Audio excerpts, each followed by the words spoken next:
మా ఊళ్ళో గ్రీన్ అంటారు. ఇక్కడ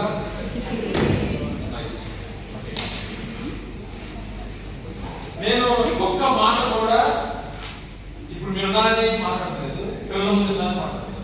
ఇప్పుడు ఎట్లా మాట అలానే మాట్లాడతాను. అంటే ఏదో పిల్లల ముందు ఒకలాగా మీ దగ్గర ఒకలాగానే మాట్లాడలేదు. అంటే నా లాంగ్వేజ్ ఎట్లా ఉంటుంది పిల్లల ముందు సేమ్ కూడా అలా మాట్లాడతాను.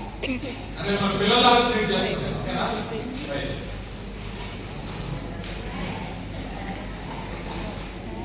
చెప్పండి.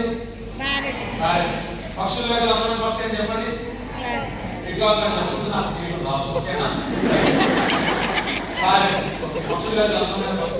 బైబుల్లో అందానికి ప్రాముఖ్యత అందము డాష్, సౌందర్యము డాష్, పండుకుంటున్న బంగారు కనపడండి దానికి కదా. అవునా కదా?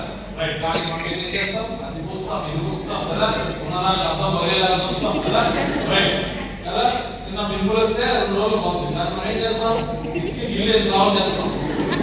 4 రోజులు తగ్గదు. 2 రోజుల్లో పోయేదాన్ని ఏం చేస్తాం? 4 రోజులు పెట్టుకుంటాం కదా. రైట్. ఎవరు చూస్తారు? మన మొక్క ఎవరు కావాలి? అందరూ దీన్నే చూస్తాం కదా. రైట్. సో అందానికి ప్రాముఖ్యత లేదు కదా. ఎవరా కదా. రైట్. సో దేవుడు ఏం చూస్తాడు? హృదయాన్ని చూస్తాడు. పైగా దేవుడు హృదయాన్ని చూస్తాడని చెప్పచ్చు. వర్డ్స్ గురించి చెప్పచ్చు. దేవుడు పక్షులు వెతకపోయి ఒట్టులో కూర్చో అని కూడా మనం మాట్లాడుతున్నాం కదా. సో ఎట్లా పోషించబడతాయి? దేవుడు మనం పోషిస్తాడు. ఈజ్ ప్రొవైడర్ అని చెప్పచ్చు.